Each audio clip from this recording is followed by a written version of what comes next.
Y'all, I could not make this up. The video that I posted on TikTok yesterday, I also posted on YouTube. And look at what this comment I got on there. Elliot W. said, being a good mother includes making sure the father is at home.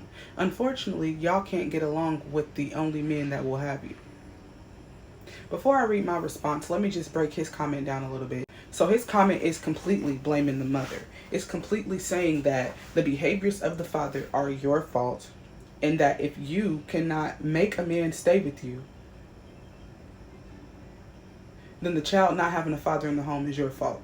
He completely disregarded the things I said in my video about abuse and about cheating. He completely disregarded that.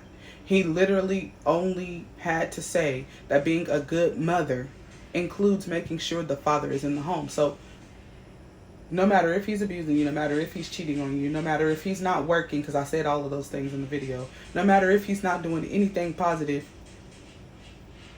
whether or not he stays is your fault. And the whole choose better thing, I'm kind of lukewarm on that.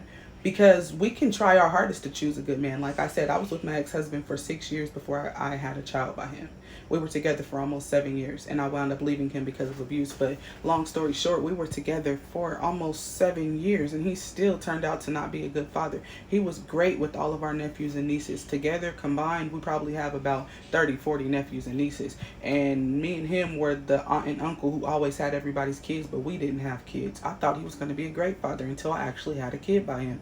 And then my ex-boyfriend, I had 3 children by him, and he was assisting me with my daughter that I had with my ex-husband. And I thought he was going to be a great father. Then after I get pregnant by him, I find out he already has a child on the way. I also found out that he had another child that he had years ago, that he's not in that child's life because he used to abuse the mother and she moved the baby out of town. And then he starts cheating on me. He starts abusing me. But I was in a very low self-esteem point in my life, so I stayed with him. So yes, choosing better would be one of the things, but to say that it's the only men that will have us, sir, you're completely mistaken, because it's not hard to find a man. You men are easier than women. Half the time we ain't even gotta buy you no dinner, and y'all will just drop your drawers. Like, it's not hard to find a man at all. Like, that's not hard at all, no matter what the woman looks like. So you're sadly mistaken if you think that we can't get along with the only men that will have us. But just to be clear, when we actually do choose to give someone our time, they switch up once you have a child. So stop blaming the women. I don't have time to read my whole response, but basically